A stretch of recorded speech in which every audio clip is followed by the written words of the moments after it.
topic is social development of avatars, and how they develop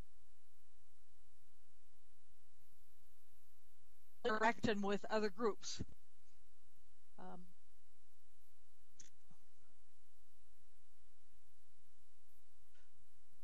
it, sorry, frog. That's how well people adapt to Second Life, how much their social development is, depends on how they stay. I know that I did a brief survey of the classes when I first came to Second Life, the 287 classes that were quite interactive. One of the requirements was that we had to put in 3 hours at the community virtual library reference desk on 3 different days, which meant spending time there and talking to people there. And we found that that was a very, very powerful force of integrating us into that social environment. Even when our time was done, they had a wall there. Most of you won't remember this, but there was a wall there around where the desk originally used to be, and we'd all sit up on top of that wall, and there'd be 10 or 15 of us all talking about things, and it got to be a really close-knit social group. And people kind of developed who their personalities were that way. And not just in the library personalities, but in other ways, because the more experienced ones would take people to other areas. And I know that's how I first arrived at the one of the Elf Circle groups, because one of the other librarians was also a full-time elf, a little hunter elf. And so I went up there with her and got involved in the elf culture there, and it was quite interesting. The dances every week, and there was a very strong social network there as well. And then from there, another thing I found at the library desk is one of the other people that was there was a person called JC, and he was the first person that I ever saw with a teenie, and I had never been even I'd never heard of anything like that. Just humans. All we ever saw was humans. And I made him go through all the little teeny motions. Let me get this. I made him go through all of them. The crying, and the laughing, and the waving, and the sit down, and lay down. And I made him go through all this stuff over and over and over again because I was just so amazed. And then he took me to other communities where I met other teenies, and that's how I kind of developed more into that. And it was a slow process because I spent so much time with the library community that I didn't always feel comfortable having found my inner ferret. But that is part of what keeps people in Second Life. I've talked to so many people and done so many surveys at the ends of other classes for why people didn't stay. And the most common one was it was lonely. There was nobody around to talk to. They'd wander around places and there was nobody there. And I had to give that a lot of thought. And it's because we don't get them outside of their own little educational network. The groups we have now don't spend that time at the reference desk making connections. They don't go to other groups and make connections with other people. And that's what develops us as people and as how we want to fit into Second Life. Because it's not just about the groups. It's like, for me, it's not just about being an elf, which was really cool for a while, but that's not where my personality was. We gravitate towards groups where the people have personalities similar to our own. I gravitate towards Tiny because they're full of fun. Poor spelling is encouraged. They're generous. There's no judgmental whatsoever. And I feel comfortable there. There's a lot of laughing. It's very humorous. Other people gravitate towards gameplay, swordplay. There are golfing groups, sailing groups, pirates. And you kind of just gravitate towards areas where you have shared interests. And until you do that, Second Life is a very, very lonely place. And I think that that's one of the things we're letting down on, we're letting down the new students, the new groups as they come in, because we don't put them in that position of interacting with others right off the bat. And that's where I met Val. That's where I met Holly. That's where I met several people I see here.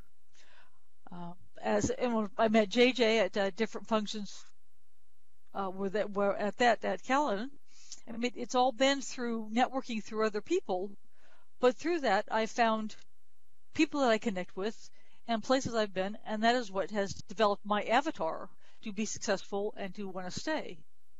And I did a quick search on for the group that I started with. I think there was 10 of us in the first time I took the 287 class from Jeremy, longer ago than I'd like to think. And I went back and checked that, and that has the highest percentage of any of the other 287 classes since then for people that are still around and still come back and actively participate. They've stayed, and that one of the things that I had on my slide that I was going to put up, if it's here.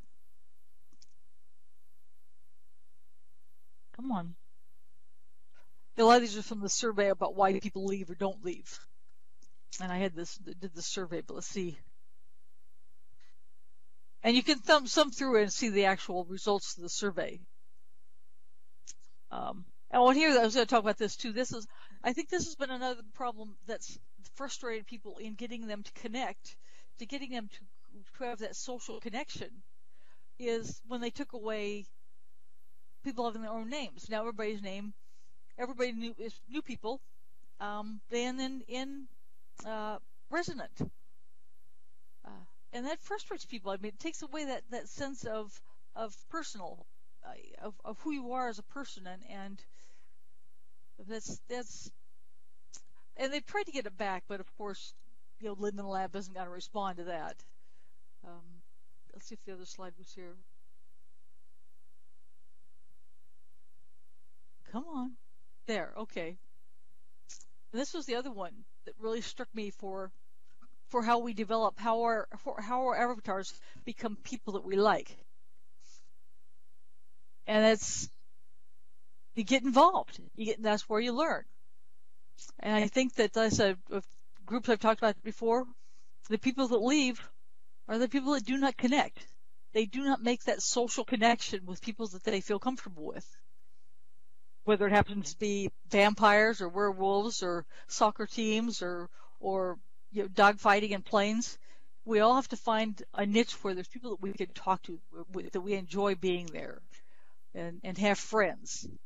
And that's what builds us into who we are in Second Life, and why we want to stay, and why we want to participate. And none of us are involved in any one thing, but sometimes it's that one thing that keeps us here, and that allows us to be involved in everything else. And I would like to see more ways to do that, to get people engaged, to get them participating. It's like the being on the reference desk for the first time. Way back in that class. I'm not explaining that very well. Does any of that make sense?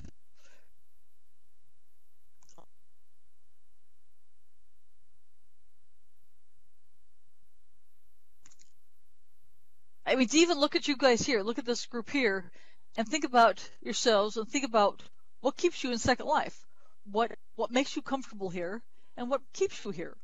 And it's not what you do, but it's the people that you interact with.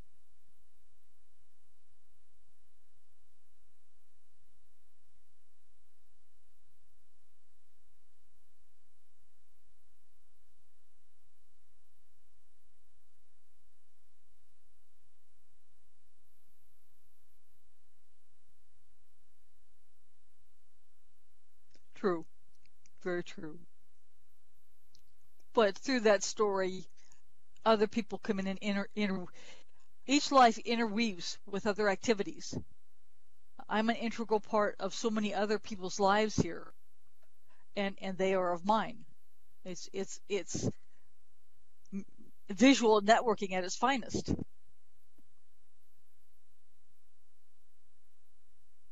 And that's how we get people to stay.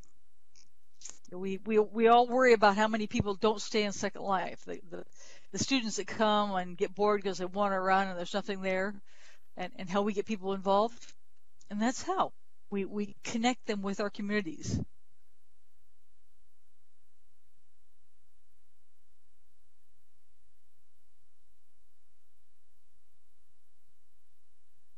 And that is probably a topic for another presentation in the future of how we would go about connecting with our communities, what it would take. I know that my biggest thing has always been first day out when you have a new person, take them to Grendel's because Grendel's right that there opens their mind before anything else. They walk around and go, "Wow."